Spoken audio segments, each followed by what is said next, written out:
Pass થવા માટે શું કરવું પડશે? સખત અને સતત આયોજનપૂર્વકની મહેનત કરવી પડશે. દરેક વિષયને પાયાથી શીખવાનું છે, સમજવાનું છે, પુનરાવર્તન કરતું રહેવાનું છે.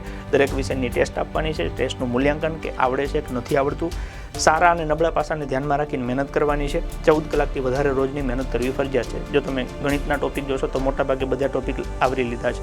રિઝનિંગમાં મોટાભાગે બધા ટોપિક આવરી લીધા છે. ક્યાંક એક પ્રશ્ન, ક્યાંક 2 પ્રશ્ન, ક્યાંક 5 પ્રશ્ન, જે મજા આવે પણ એ પ્રમાણે બધા ટોપિક કવર કરવાનો પ્રયત્ન કરેલો છે. તો આપણી પાસે અહીંયા ગણિત છે, રિઝનિંગ છે અને સૌથી મોટું જોખમ છે એ ગુજરાતી છે. કોન્સ્ટેબલમાં ગઈ વખતે ગુજરાતીમાં જે પ્રમાણે 10 પ્રશ્ન પૂછ્યા હતા એવા 10 પ્રશ્ન પૂછે તો એનો કોઈ સમાધાન નથી. એનો એક જ સમાધાન છે કે એને ઈ કરીને મૂકી દો. બાકી ગુજરાતીમાં એવી રીતના મન પડે એમ ખાલી જગ્યા પૂછે કે આ ખાલી જગ્યામાં શું આવે તો એ તો કોઈ દી ભેગું થાય એવું મને નથી લાગતું. એટલે એને હળી કહેવાય. જો એવી હળી કરે તો એને ઈ જ કરવું પડે. પછી એમાં જોખમ લો તો 10 પ્રશ્નો ખોટા પડે તો એ 2.5 માઇનસ થાય તો એ અઘરા પડે. એટલે ગુજરાતી છે એ જોખમ છે જ તે. બાકી ગણિત, રિઝનિંગ આ વખતે PSIમાં પૂછ્યું એવું ને એવું પૂછે તો વાંધો ન આવે. આગલી વખતે કોન્સ્ટેબલમાં એવું પૂછ્યું 32 નોય થવા દે.